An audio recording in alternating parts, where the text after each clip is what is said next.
When did you first hear about this, and had you been working with HPE, or did they come to you on this?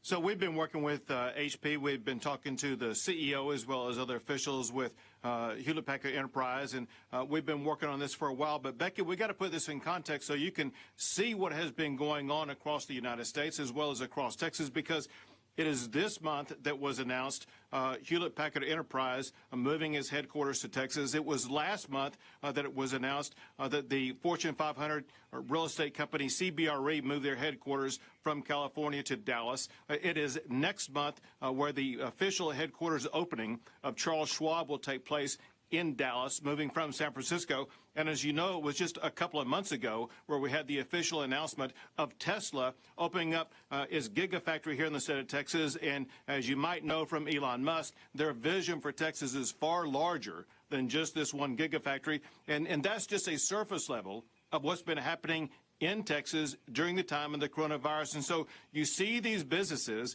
they continue to go through this process of reimagining themselves in new locations where they're setting up for the next few decades. And Becky, then on top of that, as you all know, I've been engaged in discussions with leaders from the NASDAQ as well as a bunch of other trading companies. I had them over at the governor's mansion 2 Fridays ago, where we went through the economics of how Texas is a far superior location and a far lower cost location for the NASDAQ and for the trading operations to be located as they build out for the next 2 or 3 decades.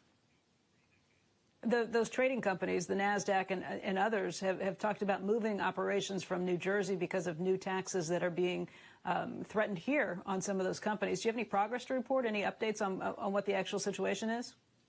Sure. A couple of things. When we had the opportunity to meet with them, they learned that, of course, they would have the savings on taxes, but they did not know all the other benefits that would be available to them. For example, the cost of energy and power to run their data centers is about half of what it is in New Jersey. One thing that NASDAQ wants to achieve is to be carbon net neutral.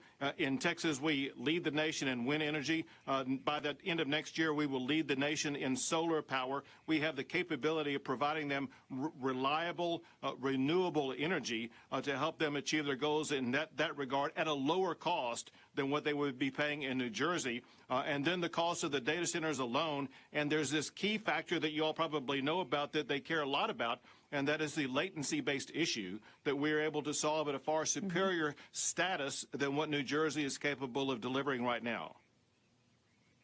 What New Jersey has done in response is say that they will make these new taxes only exist for 2 years. They promised to sunset it after that. Do you think that's enough to keep the companies here? And has NASDAQ or any other company said that they are leaning your way?